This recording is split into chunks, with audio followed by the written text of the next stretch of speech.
સુરતના લીંબાયત વિસ્તારમાં મિત્ર અનવરે જ કરી મિત્રની ફક્ત 1000 રૂપિયાના મોબાઈલ માટે હત્યા। સુરત શહેરના લીંબાયત વિસ્તારમાં આવેલા ત્રિસનલ ચોકી નજીક સોમવારે રાત્રે એક યુવકની ચપ્પુના ઘા ઝીંકીને નિર્મમ હત્યા કરી દેવામાં આવી છે। મૃતકની ઓળખ નુરાની મસ્જિદ વિસ્તારના રહેવાસી 21 વર્ષીય અરબાઝ ઉર્ફે બિન્દ્રા રિયાઝ ખાન તરીકે થઈ છે। પ્રાથમિક તપાસમાં હત્યાનું કારણ માત્ર 1000માં ખરીદવામાં આવેલો એક મોબાઈલ ફોનને લઈને થયેલો સામાન્ય વિવાદ હોવાનું સામે આવ્યું છે।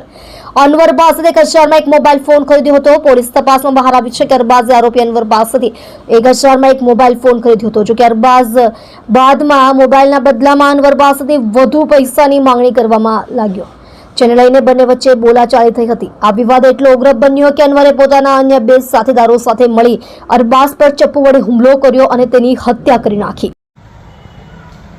સુરત શહેરના લીંબાયત પોલીસ સ્ટેશન વિસ્તારમાં ત્રિસનાલ ચોકી છે। આ ત્રિસનાલ ચોકી પાસે આજે એક હત્યાનો બનાવ બન્યો હતો। આ બનાવનો સમય લગભગ 6-6:30ની આસપાસનો છે, સાંજનો। ઘટનામાં એવું હતું કે એક વ્યક્તિ જેનું નામ અરબાઝ ઉર્ફે બાંદ્રા ખાન કરીને છે, એને મોબાઈલની પૈસા બાબતે એક વ્યક્તિ સાથે ઝઘડો થયો હતો, જેમાં જે આરોપી છે, સસ્પેક્ટ છે અત્યારે, એનું નામ છે મોહમ્મદ અનવર શેખ।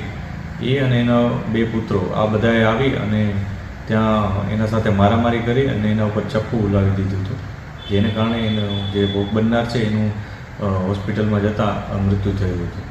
આ બાબતને લઈ પોલીસે અત્યારે FIR નોંધવાની શરૂઆત કરી દીધી છે અને સાથે સાથે જે સસ્પેક્ટ આરોપીઓ છે એમને રાઉન્ડ અપ કરેલા છે। આગળની જે પણ કાર્યવાહી છે એ શરૂ કરવામાં આવી છે। આ ઘટનામાં જે વિક્ટીમ છે એ આરોપીઓ છે એમનો વચ્ચે ખરેખર શું ઇસ્યુ હતો એની પણ તપાસ ચાલુ છે। હાલ ફરિયાદ નોંધી અને આગળની કાર્યવાહી શરૂ કરવામાં આવી છે। જે બોડી છે એને પણ પોસ્ટમોર્ટમ માટે મોકલવામાં આવશે અને જે પણ મેડિકલ એવિડન્સ મળશે એ મુજબ કાર્યવાહી કરવામાં આવશે।